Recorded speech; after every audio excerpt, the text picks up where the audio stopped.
چنگیز خان کا اصل نام تموچن تھا اور وہ 1162 کے آس پاس منگولیا کے ایک قبیلے میں پیدا ہوا۔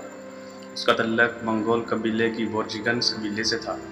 اس کے والد کا نام یسوگئی تھا جو ایک چھوٹے قبیلے کا سردار تھا۔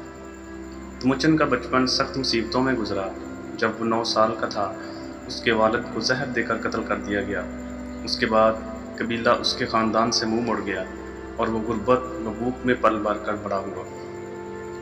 یہیں سے اس کے اندر سختی، استقلال اور قیادت کے جراثیم پیدا ہوئے۔ چنگیز خان نے رفتہ رفتہ منگول قبائل کو متحد کرنا شروع کیا۔ اس نے سب سے پہلے دشمن قبائل کو شکست دی اور پھر ان کے سرداروں کو یا تو قتل کیا یا اپنے ماتحت کر لیا۔ 1206 میں ایک عظیم جرگہ منعقد ہوا جس میں تموچن کو باقاعدہ طور پر چنگیز خان کا لقب دیا گیا۔ چنگیز خان اپنی سلطنت کو وسعت دینا شروع کی۔ اس نے چین کے مغربی حصے پر حملہ کیا اور زین سلطنت کو شکست دی۔ 1211 میں چینی سلطنت جن پر حملہ کیا اور کئی شہر فتح کیے۔ 1218 میں خوارزم شاہی سلطنت پر حملے کا فیصلہ کیا۔ خوارزم شاہی سلطنت اس وقت وسطی ایشیا کی ایک مضبوط اسلامی سلطنت تھی۔ چنگیز خان نے تجارتی تعلقات کے بہانے کئی قافلے بھیجے، لیکن خوارزم کے گورنر نے ان قافلوں کو لوٹ لیا اور سفیروں کو قتل کر دیا۔ یہ چنگیز کے لیے اعلان جنگ تھا۔ چنگیز خان نے خوارزم پر چڑھائی کر دی۔ بخارا، سمرقند، اترار، نیشاپور، مرو اور دیگر عظیم شہر تباہ کر دیے گئے۔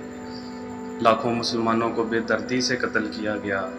یہ حملہ تاریخ کے ظالمانہ ترین واقعات میں شمار ہوتا ہے۔ چنگیز خان نے وسطی ایشیا کے بعد روس، قفقاز اور مشرقی یورپ کی طرف پیش قدمی کی۔ اس کے جرنیلوں نے کیف روس کے علاقوں کو رونٹ ڈالا، پولینڈ، ہنگری اور بلغاریہ تک حملے کیے۔ اس کی افواج نے پوری دنیا پر دہشت طاری کر دی تھی۔ چنگیز خان کی کامیابی کی بڑی وجہ اس کی بہترین فوجی تنظیم تھی۔ فوج کو 10، 100، 1000، 10,000 کے یونٹوں میں تقسیم کیا گیا۔ گھڑ سوار فوج دنیا کی سب سے مضبوط تھی۔ دشمن کو دھوکہ دینے کی چالیں، اچانک حملے اور تیز رفتار حرکتیں اس کی شناخت بن چکی تھیں۔ چنگیز خان صرف ایک جنگجو نہیں بلکہ ایک منتظم بھی تھا۔ اس نے ایک قانونی نظام بنایا جسے یاسا کہا جاتا تھا۔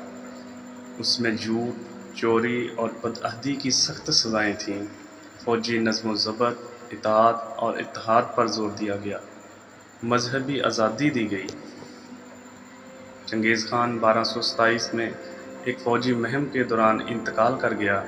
اس کی قبر کا مقام آج تک معلوم نہیں۔ مرنے کے بعد اس کی سلطنت کو اس کے بیٹوں اور پوتوں نے سنبھالا۔